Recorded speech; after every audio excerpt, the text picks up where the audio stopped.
We're just going to give Councillor Safdar.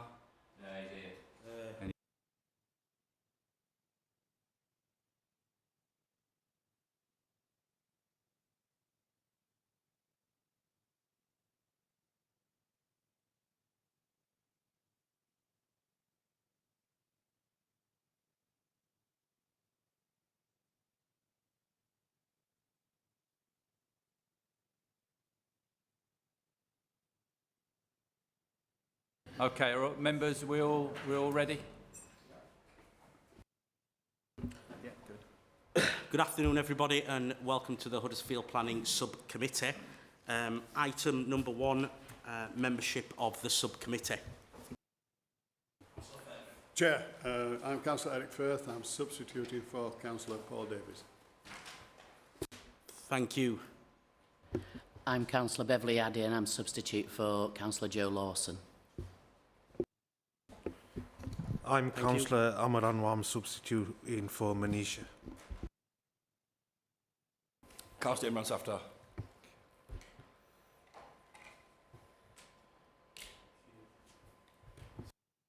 Okay, then, item number 2, previous minutes of the previous meeting.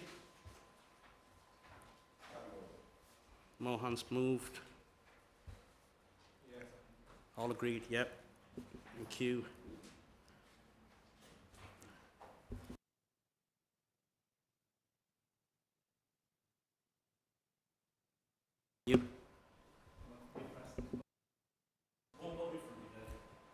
Nothing to declare, Councillor Ola.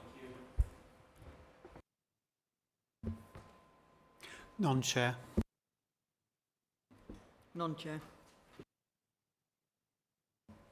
The third item, the change of use of St John's Church, I've submitted it on behalf of Newsham Community Benefit Society, so I'll be leaving the room when that one is discussed and voted on. Thank you.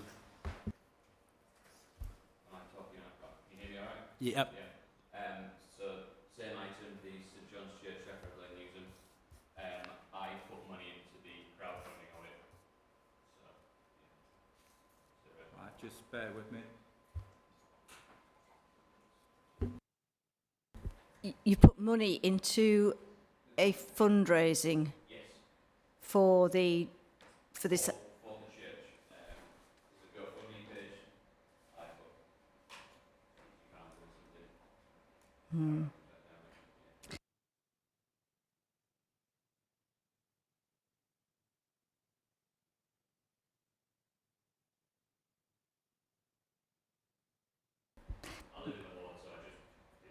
Right. Well, I think you've acted there as a ward member, really, and you ought not to participate in this item on this for this particular committee because of that fiduciary pecuniary interest, albeit small. But Thank you. Councillor Bellamy. Non-chair.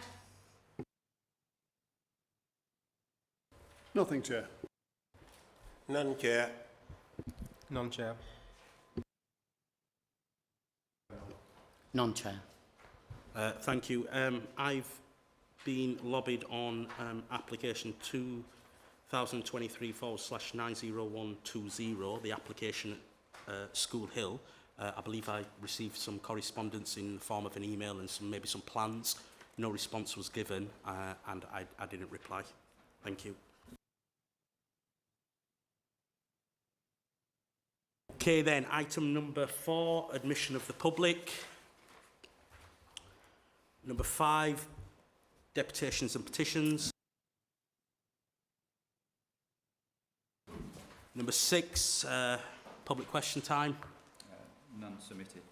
Thank you. Item number 7, I can confirm we've been on one site visit today, and that's the one that's listed in the agenda.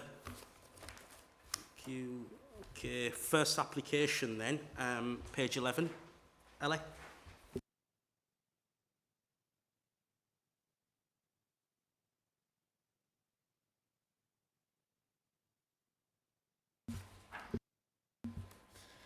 Thank you, Chair. Good afternoon, members. Ellie Worth, Case Officer for this application. The application is for the erection of 19 single-storey dwellings, associated access, hard and soft landscaping, and the demolition of number 1 Rose Street at land to the rear of Rose Street in Crossland Moor. The application is brought to committee due to the size of the site exceeding 0.5 hectares. Here is the location plan and an aerial photo of the site. The site is situated to the rear of Rose Street, which is here, and was previously occupied by Paddockfield Mill. The site is surrounded predominantly by terrace properties with a railway line and footbridge to the east, so that's along here.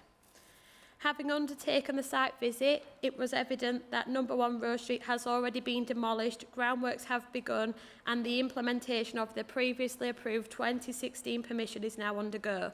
Application reference number 2015/92227. The site is also unallocated on the Kirklees local plan. Here is the proposed site plan. The layout of the properties has been designed so that each unit has a rear garden and in most cases a driveway. The dwellings would all be 2-bed single-storey bungalows with a simple rectangular design.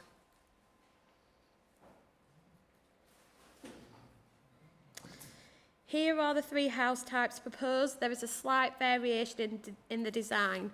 I've just starred the front elevations for each of the proposed properties so you can understand that would be the relationship it would have with the street scene. So here are some photos from the site. So this first photo is taken from Row and Cross Street and shows the demolition of number 1, which would have originally, which would have sat there. This second photo is just a clearer view of the access. So as you can see, there's the fencing up, so number 1 would have sat there. So that would be the access now, and then obviously there'd be the white lines so that it was two-way traffic. These are just some photos from within the site. So as you can see, there is a slight change in levels, but nothing too drastic.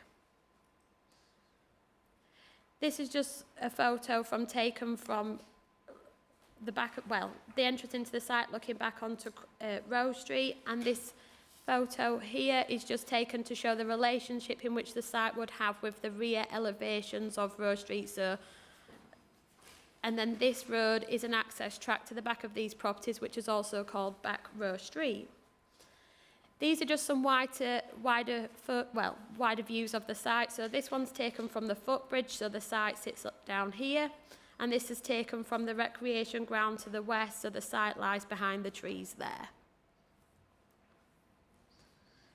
In terms of the principle of development, the site has been established for residential development through the 2016 permission. However, it is important to note since then there's been a change in national and local policy, including the Kirklees local plan and the adoption of a number of SPDs. Therefore, in this case, the scheme fails to provide an appropriate density and mix and would not provide any affordable housing. With regards to affordable housing, a viability assessment has been submitted with this application to demonstrate that the site would not be viable with 2 affordable homes. However, this information has been reviewed by an independent assessor and their conclusion states otherwise. Instead, it is considered that the site would be viable with the developer making a 19.8% sales profit. In terms of visual amenity, the lack of variation and design leads to what officers consider to be a regimented appearance. The front elevations, as showed on the previous slide, would offer limited natural surveillance and in some cases would not appear as an active frontage.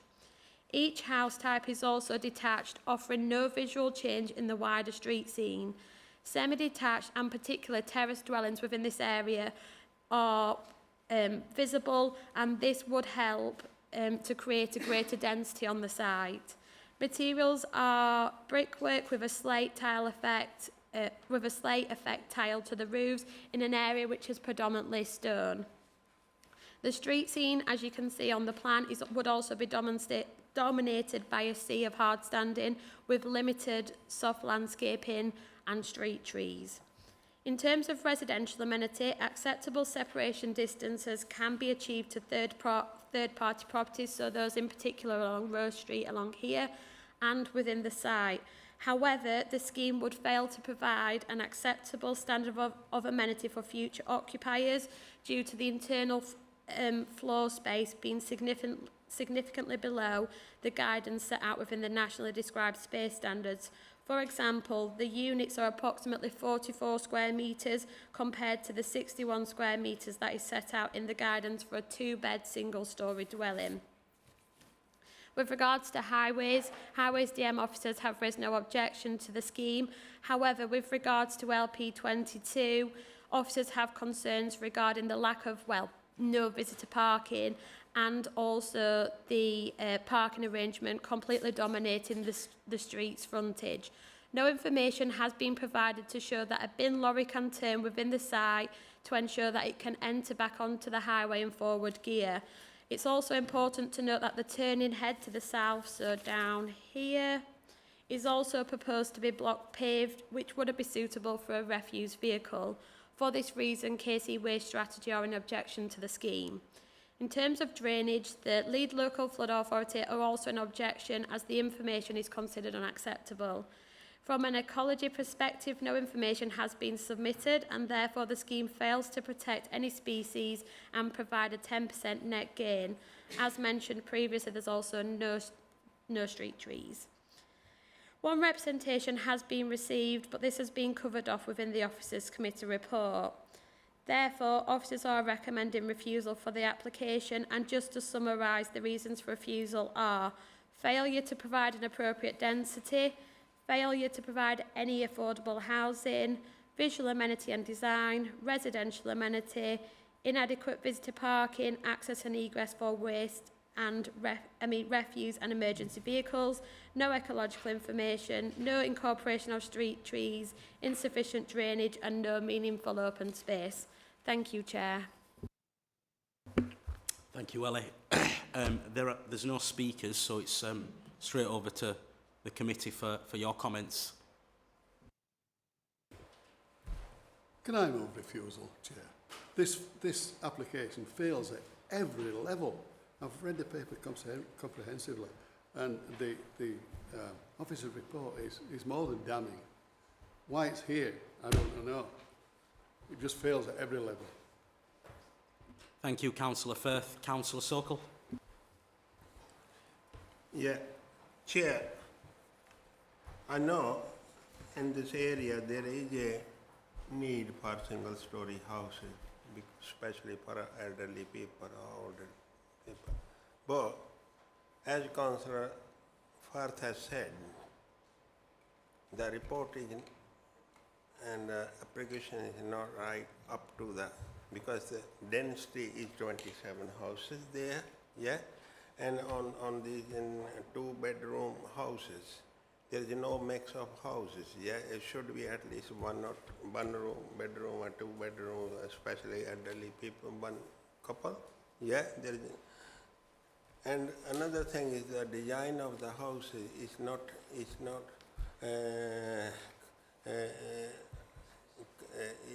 compared to the already terraces houses there with built stone built, and I think the materials they are using as well, not natural stone is an artificial stone, yeah. I think applicant have been given chance, yeah, to change or put in amended application, yeah, but not done so. And it's especially there's we need at least 4 affordable houses, as officer have said, providing for affordable. So I'm happy to go along with their request, yeah. Okay, we have a mover and a seconder for the refusal. Councillor Marchington next, please. Thank you. Yeah, I mean, the site already has an extant permission on it, but I think the officers quite clearly explained why this new application is not acceptable. And I concur with Councillor Firth's comments that it's fairly, the reasons for refusal are quite comprehensive, and I will be supporting that. Thank you, Councillor Marchington. Are there any further comments? Okay, so we've had a mover and a seconder. I think Richard will go to the vote. Thank you. Okay, so it's been moved by Councillor Firth, seconded by Councillor Sokol. It's in support of the officer recommendation to refuse as outlined in the submitted report. So I'll start, if I can, with the back with Councillor McGuinn. 4. Councillor Marchington. 4. Councillor Davis. 4. Councillor Lee Richards. 4. Councillor McGrath. 4. Councillor Bellamy. 4. Councillor Firth. 4. Councillor Sokol. 4. Councillor Homewood. 4. 4. Yeah, thank you. Councillor Anwar. 4. Councillor Addy. 4. Councillor Ola. 4. Okay, so that's unanimous, so the application has been refused.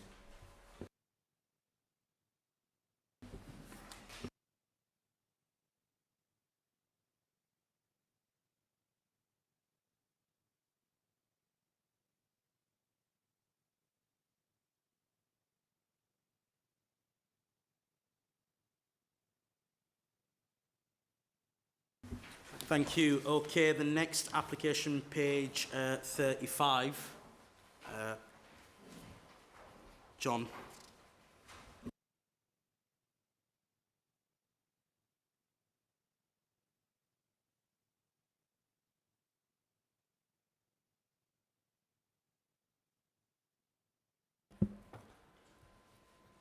Thank you, Chair. Good afternoon. My name's John Holmes, and I'm presenting this app on behalf of Lucy Taylor, who's the case officer for this application. This application relates to 5 School Hill in South Crossland and is for the erection of an extension and alterations to a detached building to create... Oh, sorry, I forgot shit. Too eager to get started. Apologies for that.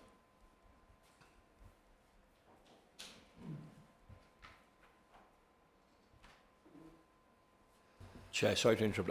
I just gone through my emails. I was lobbied on this particular application. I didn't give any indication either way. Yeah. Thank you.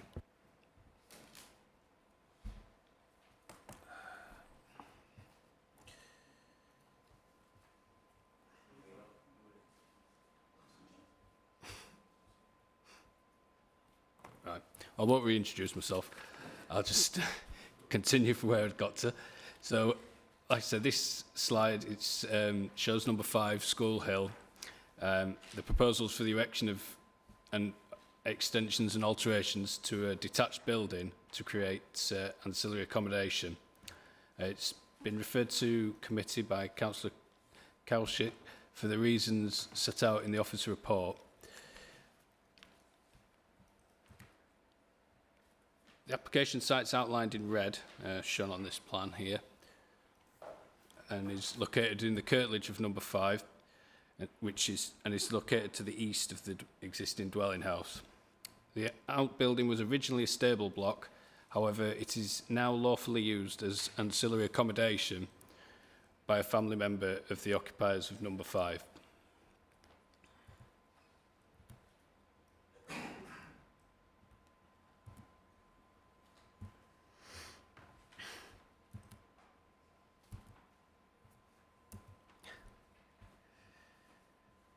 For some reason it's not letting me move on to the next slide. There we go. The proposed site plan shows the position of the extension to the outbuilding, which will project from the northern elevation, which is up here. This slide shows the extension would have a projection of 2 metres and a width of 4 metres. So the projection's here, shown here on the side elevation, and the width is shown on the front elevation here. It would be faced in timber boarding, and the gable roof would be constructed from stone slates, and a new terrace would be formed to the front, which would project a further 2 metres and would also be raised 1.5 metres above ground level. So the terrace is shown on this elevation here. These photographs show the existing outbuilding as well as number 5 School Hill. These photos show the site from the street, with the site being at higher land level and prominent within the street. So the application building is here.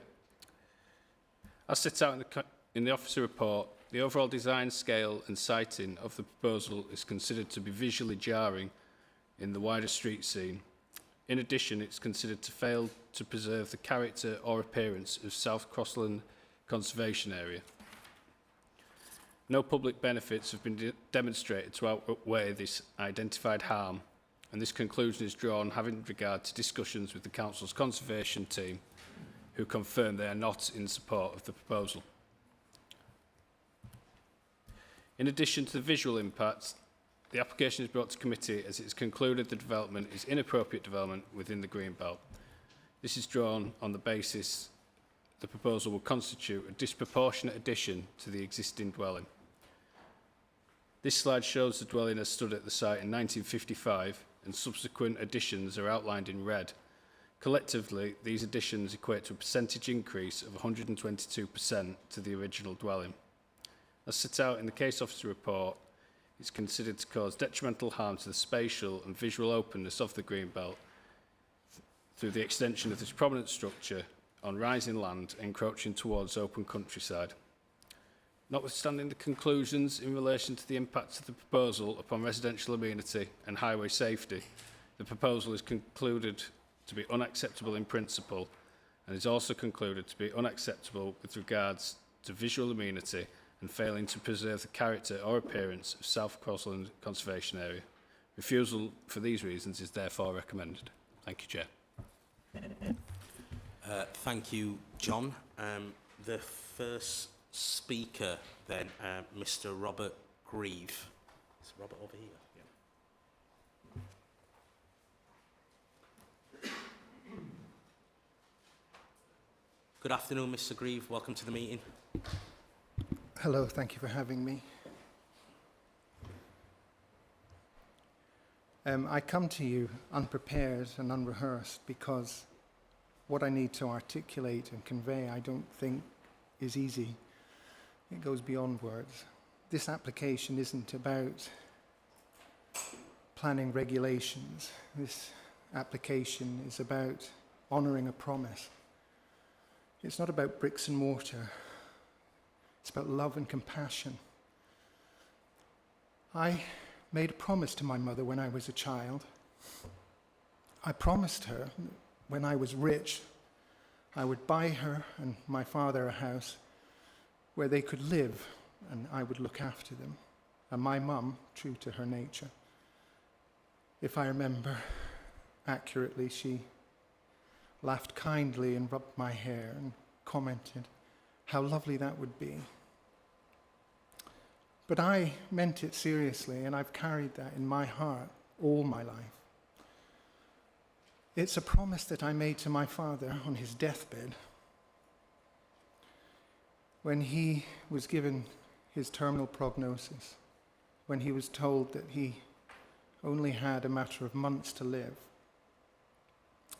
True to his nature, he looked inward and said nothing, searched for that inner strength that I know and respect him so much for. And he did what he always did. He turned his attention to providing. And he looked at me with his clear steel green eyes, held out his hand even though it was painful. And he said, "Robbie, I need you to do two things for me." He said, the first, and he was so earnest, he said, "I need you to promise to look after your mother." I gave him that promise, genuinely, without thought. And the second thing he said to me was, "Somehow you need to get me upstairs because I need to get all the files and show you everything that you need to know to prepare for what's coming." That's what he said. And that's exactly what we did. We did that 30 seconds. Day after day. So this application is about honouring a promise and realising the trust that a mother has entreated to her son and moved from the west coast of Scotland to Huddersfield on that promise. Thank you. Thank you, Mr. Grieve. The next speaker is the agent, Mr. Ron Berry. Good afternoon, Mr. Berry. Welcome to the meeting. Good afternoon. Yeah, good afternoon. My name is Ron Berry. I'm a retired architect acting as agent on behalf of the applicant. Robbie has explained that the granny annex is intended for his mother to live in. As it stands, it is a little cramped, lacking sufficient natural daylight. The kitchen is not fit for purpose. The WC shower room is too small, all of which could be problematic to Kay as she gets older.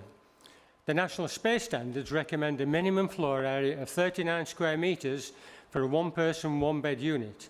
This application seeks to increase the floor area from 32 square metres to 40 to achieve this standard.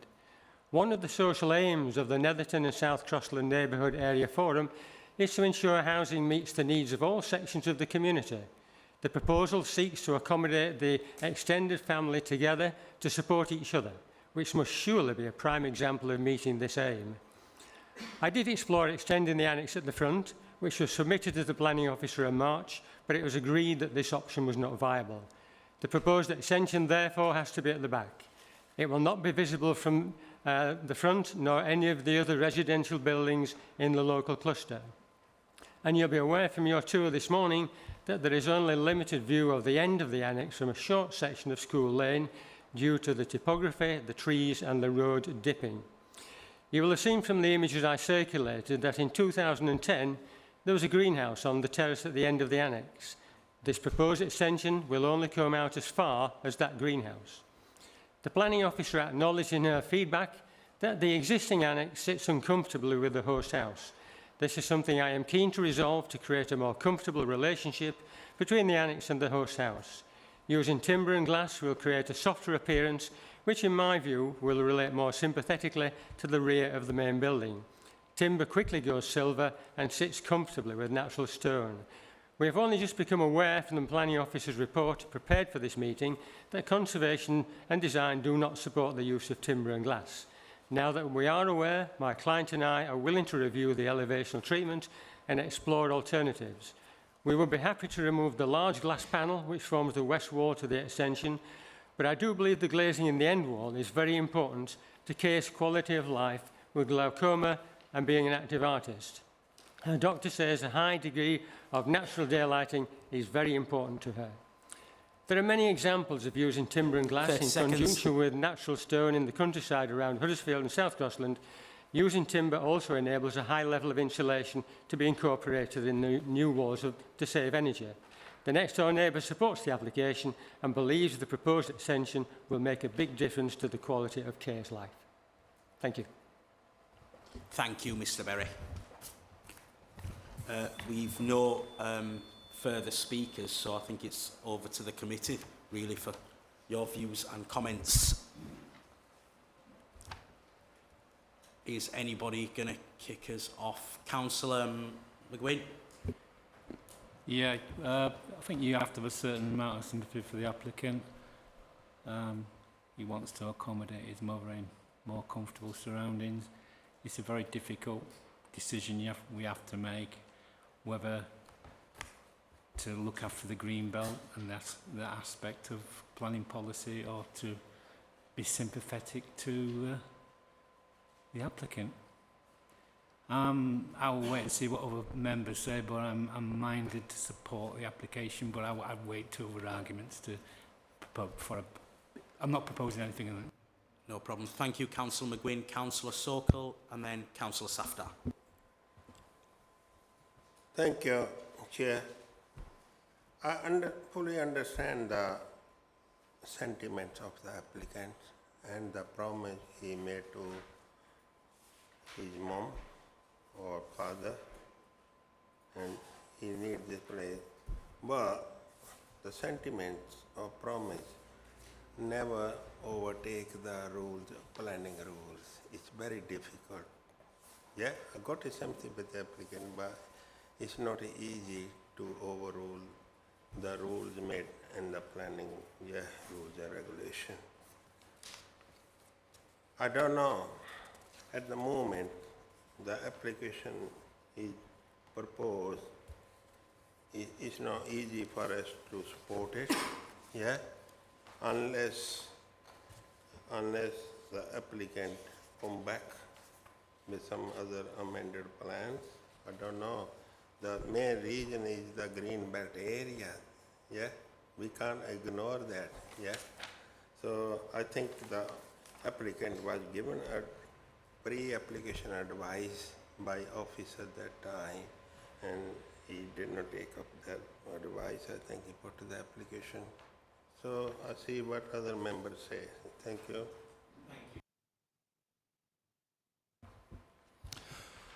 I sympathise deeply with Mr Grieve. I do appreciate the advice and the guidance in regards to planning and the green belt. However, I've walked on the site multiple times with my children, found them myself, and like I said, I sympathise deeply with Mr Grieve. And I think the situation is that the neighbours are on board, and obviously the gentleman and his team are willing to make amendments to make it more sympathetic with the area.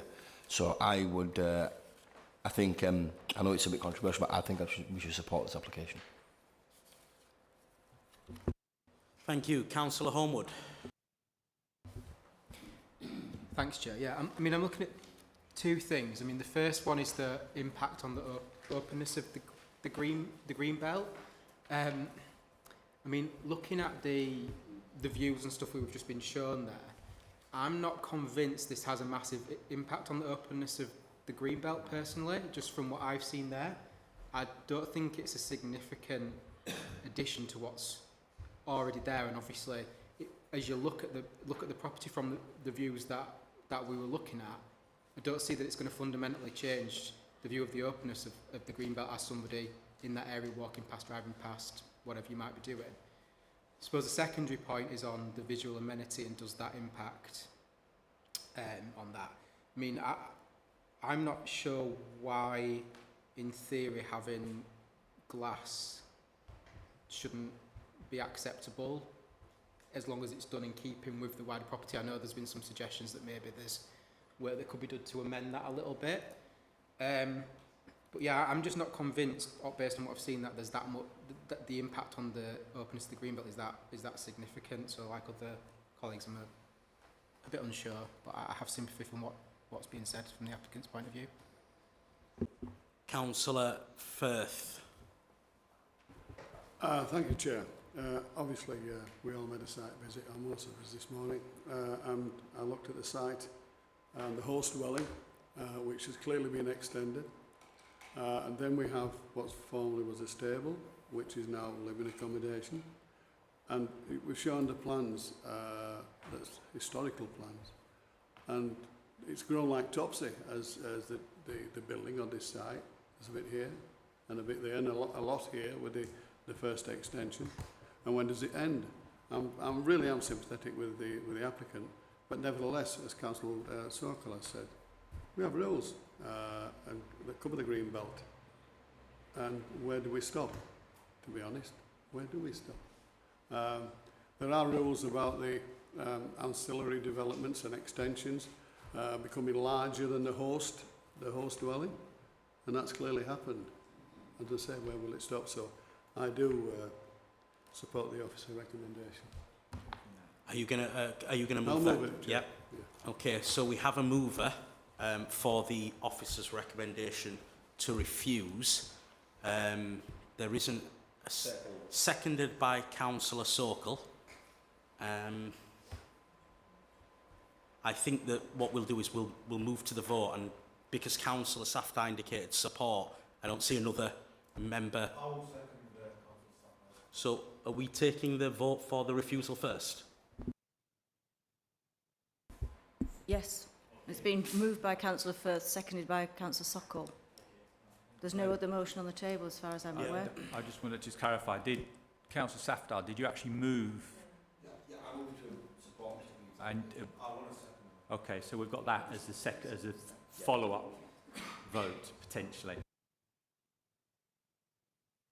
We got a seconder for that, though. Yes, we have. We've got Councillor Safdar and Sorry, Councillor Anwar. didn't hear. We Okay, must so articulate this the is, the reasons. first though. vote is to vote for refusal as outlined in the submitted report, and this has been moved by Councillor Firth and seconded by Councillor Sokol. I'll start at the back. So if we can start with you, Councillor McGuinn. For against the motion. Right, okay. Councillor Marchington. For. Councillor Davis. For. Just bear with me. Councillor Lee Richards. For. Councillor McGrath. For. Councillor Bellamy. Abstain. Councillor Firth. For. Councillor Sokol. For. Councillor Homewood. Against.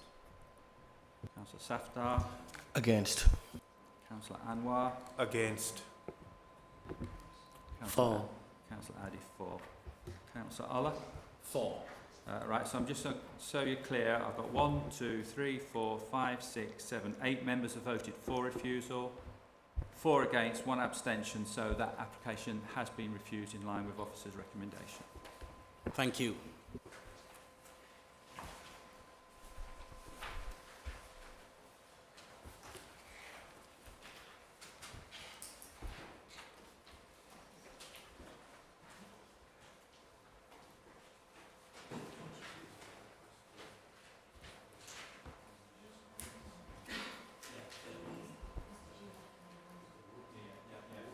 Just for clear, for this particular item, Councillor McGrath and I think Councillor Lee Richards will need to leave the meeting. This is the last item, so yeah.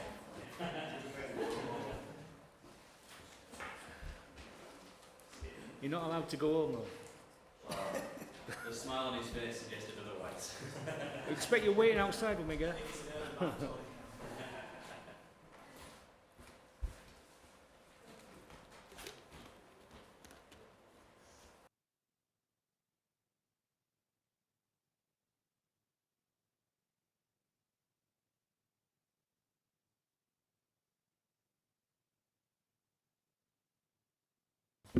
Thank you, members. The last application then, Teresa. Thank you, Chair. My name is Teresa Harlow, Case Officer for this application. The proposal before members is to convert the redundant St John's Church to a community centre with ancillary cafe. The application is solely for the change of use of the premise. No physical works are proposed to the building or its grounds. The application site, as we can see from the slide, is within the heart of Newsome at the junction of Newsome Road South with Jackroyd Lane. Within the local plan, the site is designated urban green space and is also partly within the boundary of Newsome Local Centre. As set out in detail in the report, the proposal would not be contrary to the adopted policies that protect urban green space or local centres.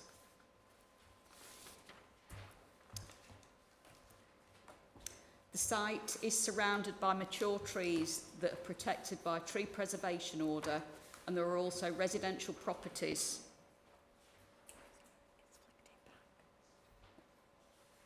Is this one I want? To the north and east of the sites, the blue dots are residential properties.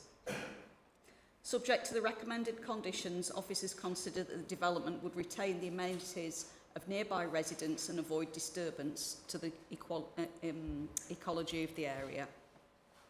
There is no car parking associated with the development, but the site is within a highly sustainable location in a local centre with good access to public transport. There are bus stops adjacent to the site on both Jackroyd Lane and Newsome Road South. It is recommended that cycle storage facilities are provided to further promote sustainable forms of transport. Subject to the recommended condition and further conditions regarding arrangements for the storage and collection of waste, the development would not cause harm to highway safety. This final slide shows the relationship of the site to Vicarage Drive, which is the closest residential property adjacent to the application site. To conclude, for the reasons set out in the report to members, It is recommended that conditional planning permission be granted to change the use of the building to a community centre with ancillary cafe. Thank you, Chair. Thank you, Teresa. There are no speakers, so it's to the committee, Councillor Eric Firth and then Councillor James Homewood. Through you, Chair, this is an excellent project, and I don't think we'll be talking about this very long. I wish them every success with it, and I move the officer recommendation. Thank you. Councillor Homewood and then Councillor Marchington. Yeah, absolutely. I live relatively close to here and walk past quite a lot. I think it's a great idea. Got a building that wouldn't be in use otherwise, and it's going to be there for a community benefit. So for me, yeah, I'll second Councillor Firth's support. Okay, we've had a mover and a seconder. Councillor Marchington. Yeah, supportive of the application. Just a procedural question. So if this hadn't been submitted by a Kirklees councillor, would this have come to committee? No, that's fine. That's fine. Yeah, thank you. Yeah, fully supportive of the application. Thanks. Thank you. Any further comments? Okay, so it's been moved by Councillor Eric Firth, second by Councillor James Homewood. Richard, I think we'll go to the vote. Okay, so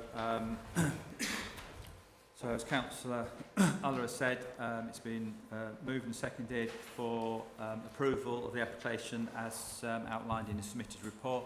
So start with Councillor McGuinn. 4. Councillor Marchington. 4. 4. Councillor Davis. 4. Councillor Bellamy. 4. Councillor Firth. 4. Councillor Sokol. 4. Councillor Homewood. 4. Councillor Safdar. 4. Councillor Anwar. 4. Councillor Addy. 4. Councillor Allah. 4. Okay, so it's unanimous. The application has been approved.